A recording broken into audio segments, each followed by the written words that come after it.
লোহাগাড়া উপজেলা বাংলাদেশ জামাত ইসলামী কর্তৃক আয়োজিত আজকের এই আলেম ওলামা মুসুদি সমাজের সম্মানে এই ইফতার মাহফিলের সম্মানিত সভাপতি, লোহাগাড়া উপজেলা জামাত ইসলামীর সম্মানিত আমির, জেলা মুসলিম সুদান ও কর্ম পরিষদের সম্মানিত সদস্য জনাব অধ্যাপক আসাদুল্লাহ ইসলামাবাদী, আজকের অনুষ্ঠানে উপস্থিত আছেন বিশিষ্ট ইসলামিক চিন্তাবিদ ও শিক্ষাবিদ সুন্নতি হাকিমিয়া আলিয়া মাদ্রাসার সুযোগ্য সাবেক প্রিন্সিপাল জনাব মৌলানা আবু নাসর আতিক আহমদ। উপস্থিত আছেন খালেকি আলিয়া মাদ্রাসার সাবেক অধ্যক্ষ মহোদয় জনাব মৌলানা ওহিদ আহমদ সাহেব। উপস্থিত সুন্নতি মাদ্রাসার সম্মানিত অধ্যক্ষ জনাব মৌলানা ফারুক আহমদ। উপস্থিত আছেন আদনগর ইসলামিয়া সিনিয়র মাদ্রাসার সম্মানিত অধ্যক্ষ জনাব মৌলানা আবু মুসা মোহাম্মদ খালেদ জামিল। উপস্থিত সুফিয়া আলিয়া মাদ্রাসার সম্মানিত অধ্যক্ষ জনাব মৌলানা শাহাদাত হুসাইন। উপস্থিত আছেন সুফিয়া মাদ্রাসার সম্মানিত উপাধ্যক্ষ জনাব মৌলানা শাহালুম সাহেব সহ সম্মানিত উলামায়ে কেরাম, সম্মানিত বিভিন্ন গুরুত্বপূর্ণ সিনিয়র মাদ্রাসার ফাজিল মাদ্রাসার অধ্যক্ষ মহোদয়, সম্মানিত বিভিন্ন হাই স্কুলের সম্মানিত অধ্যক্ষ মহোদয়, সম্মানিত প্রধান শিক্ষক মণ্ডলী, সম্মানিত সাংবাদিক বন্ধুগণ, প্রশাসনের কর্মকর্তা ও কর্মচারীবৃন্দ, আজকের এই অনুষ্ঠানে বিশেষ করে সরকারি প্রাইমারি স্কুলের সম্মানিত প্রধান শিক্ষক সহ শিক্ষক মণ্ডলী, সম্মানিত আজকের এই অনুষ্ঠানে আগত সর্বস্তরের গুণীজন সুধী মণ্ডলী, উপস্থিত ভাইয়েরা, আসসালামু আলাইকুম ওয়া রাহমাতুল্লাহি ওয়া বারাকাতুহু। আলহামদুলিল্লাহ, আমি আজকের এই অনুষ্ঠানে এসে অত্যন্ত মুগ্ধ হয়েছি, আনন্দিত হয়েছি।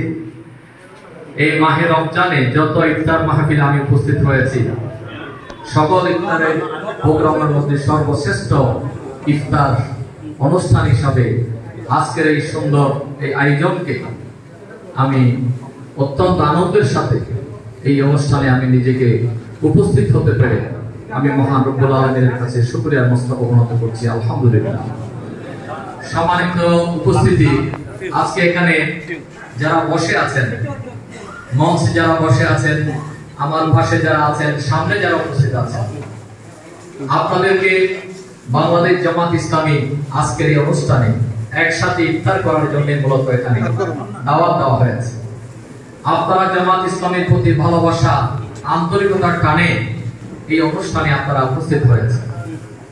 এই উপস্থিত হয়ে এই সংগঠনকে ধন্য করেছেন। আমি জেলা সংগঠনের পক্ষ থেকে আপনাদেরকে আবারও আন্তরিক মুবারকবাদ এবং কৃতজ্ঞতা জানাচ্ছি।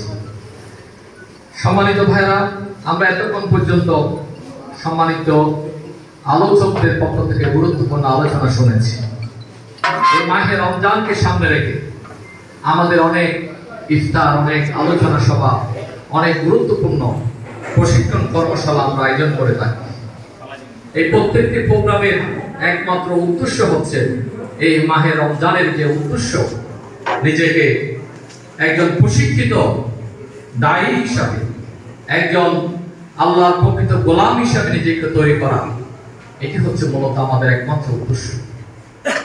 আজকে মাহে রমজানের এই মাসের যেই মহান যে শিক্ষা আল্লাহ রাব্বুল আলামিন আমাদের জন্য রেখেছেন, সেই শিক্ষা যদি আমরা সকলে উজ্জীবিত হতে পারতাম, নিঃসন্দেহে আমরা সকলে একজন আলোকিত মানুষ হিসাবে, একজন সফল মানুষ হিসাবে, একজন নেককার ফরহেজগার আল্লাহর একজন প্রকৃত গোলাম হিসাবে নিজেকে তৈরি করতে সক্ষম হতাম। কিন্তু বাস্তবে আমরা আমাদের জীবনে সেই আমল, সেই শীতকে আমরা উজ্জীবিত করতে পারি না। আমাদের জীবনে আমরা অনেক রমজান অতিক্রম করেছি, হায়াতে জিন্দেগিতে অনেক রমজান আমরা অতিক্রম করেছি। আল্লাহ তাআলা যদি আমাদের সামনে হায়াত রাখেন, তাহলে সামনে আমাদের রমজান আমরা অতিবাহিত করব। কিন্তু আজকের দিনে, আজকের এই মুহূর্তে আমাদেরকে শপথবদ্ধ হওয়া দরকার। এই মুহূর্তে আমাদের করণীয় কি? এই মুহূর্তে আমাদের দায়িত্ব কর্তব্য কি? এই মুহূর্তে আমি একজন সমাজের বিশিষ্ট গুণীজন হিসাবে, সম্মানিত ব্যক্তি হিসাবে, একজন সম্মানিত আলেম হিসাবে, একজন উস্তাদ হিসাবে, আমি একজন কলম সৈনিক হিসাবে, একজন দেশ এবং জাতির কারিগর হিসাবে, এবং একজন আমি মাদ্রাসার প্রধান হিসাবে আমার দায়িত্ব কর্তব্য কি, সেটি আমাকে অত্যন্ত গুরুত্বের সাথে, অত্যন্ত আন্তরিকতার সাথে আমাকে সেই দায়িত্ব পালনে এগিয়ে আসতে হবে। কারণ আমরা যদি আমাদের দায়িত্ব পালনে এগিয়ে আসতে না পারি, আমরা যে একটি কাঙ্ক্ষিত সমাজ ব্যবস্থা বিনির্মাণ করতে চাই, আমরা যে একটি ইসলামী কল্যাণ রাষ্ট্র বিনির্মাণ করতে চাই, সেটি শুধুমাত্র আমাদের বক্তব্যের মধ্যে সীমাবদ্ধ থাকবে। এটি বাস্তবে কখনো আমরা এই দেশের মানুষের আশা আকাঙ্ক্ষার প্রতিফলন ঘটাতে পারবো না। সম্মানিত উপস্থিতি, সেই জন্য আজকে এই সময়ে আমি আপনাদের কাছে আহ্বান করব, আমরা যদি আমাদের জীবনে, আমাদের পারিবারিক জীবনে, ব্যক্তি জীবনে তাকওয়ার মানে নিজেকে উজ্জীবিত করতে পারতাম, তাকওয়ার মানে নিজেকে তৈরি করতে পারতাম, তাহলে আমরা নিঃসন্দেহে আল্লাহর কাছে যেভাবে সম্মানিত হতাম, আমরা আমাদের সাধারণ মানুষের কাছে, আপনার জনগণের কাছে আমরা নিজেদের সেই অবস্থানকে সঠিকভাবে উপস্থাপন করতে সক্ষম হতাম। তাই আমাদেরকে আমাদের জীবনকে যদি সুন্দর করতে হয়, সম্মানিত করতে হয়, সফল কাম করতে হয়, আমাদেরকে তাকওয়ার জীবনে পাশাপাশি আমরা যদি একটি সুন্দর সমাজ নির্মাণ করতে চাই, জাহেলিপূর্ণ সমাজের একটি যে অবস্থা বিরাজ করছে, এর থেকে পরিত্রাণ পাওয়ার একমাত্র উপায় হচ্ছে ইসলামী সমাজ ব্যবস্থার কোন আজকে বিকল্প নেই। ইসলামী সমাজ ব্যবস্থা যদি আমরা কায়েম করতে পারি, তাহলে বাংলাদেশের আপামর জনগণ যেই কারণে আজকে দীর্ঘদিন 16টি বছর একটি দুঃশাসনের মধ্যে বসবাস করেছিল, মানুষের কোনো অধিকার ছিল না, মানুষের কোনো ধরনের নিজেদের কথা বলার কোনো বাক স্বাধীনতা ছিল না, কোনো ধরনের শিক্ষা সংস্কৃতির সকল দিক থেকে আমরা অবহেলিত ছিলাম। আজকে সেই একটি সুন্দর পরিবেশ বিনির্মাণের জন্য দেশের মানুষ প্রতিজ্ঞায় রয়েছে। মানুষের সেই আশা আকাঙ্ক্ষার প্রতিফলন ঘটানোর জন্য বাংলাদেশ জামাত ইসলামী সহ এদেশের মুক্তিকামী জনতা যেভাবে ঐক্যবদ্ধ সংগ্রামের মধ্য দিয়ে নতুন একটি পরিবেশ তৈরি করেছে, সেই পরিবেশে যদি আমরা একটি চূড়ান্ত সফলতা অর্জন করতে চাই, তাহলে আমাদেরকে ইসলামের আদর্শ প্রতিষ্ঠার মধ্য দিয়ে, কোরআনের রাজ কায়েমের মধ্য দিয়ে এবং মুহাম্মদ রাসূল সাল্লাল্লাহু আলাইহি ওয়াসাল্লামের আদর্শ প্রতিষ্ঠার মধ্য দিয়ে সেই ধরনের একটি কাঙ্ক্ষিত সুন্দর সমাজ বিনির্মাণ করা সম্ভব। সম্মানিত উপস্থিতি, আজকে আমাদেরকে সেই সমাজ বিনির্মাণে সকলকে ঐক্যবদ্ধ ভূমিকা পালন করতে হবে। আসুন আজকে সেই ক্ষেত্রে আলেম সমাজের ভূমিকাকে আমরা সবচেয়ে বেশি গুরুত্বপূর্ণ মনে করি। সেই ক্ষেত্রে আমরা আমাদের কলম সৈনিক হিসাবে সম্মানিত সাংবাদিক বন্ধুদেরকে আমরা সবচেয়ে বেশি গুরুত্বপূর্ণ ভূমিকা পালনকারী হিসাবে আমরা মনে করি। আমরা সাথে সাথে তারা এই দেশের জাতির কারিগর হিসেবে ভূমিকা পালন করছেন। বিভিন্ন শিক্ষা প্রতিষ্ঠানের প্রধান, প্রাইমারি স্কুলের সম্মানিত প্রধান শিক্ষক সহ হাই স্কুলের সম্মানিত প্রধান শিক্ষক সকলে যদি সমাজ ব্যবস্থা কায়েমের জন্য সকলে এগিয়ে আসতে পারি, ইনশাআল্লাহ বাংলাদেশ হবে আগামী দিনের সুখী সমৃদ্ধশালী একটি কাঙ্ক্ষিত কল্যাণময় রাষ্ট্র, যেই রাষ্ট্রে কোনো বৈষম্য থাকবে না, যেই রাষ্ট্রের মানুষের অধিকার প্রতিষ্ঠিত হবে, সকল ক্ষেত্রে ইনসাফ ভিত্তিক সমাজ কায়েম হবে ইনশাআল্লাহ।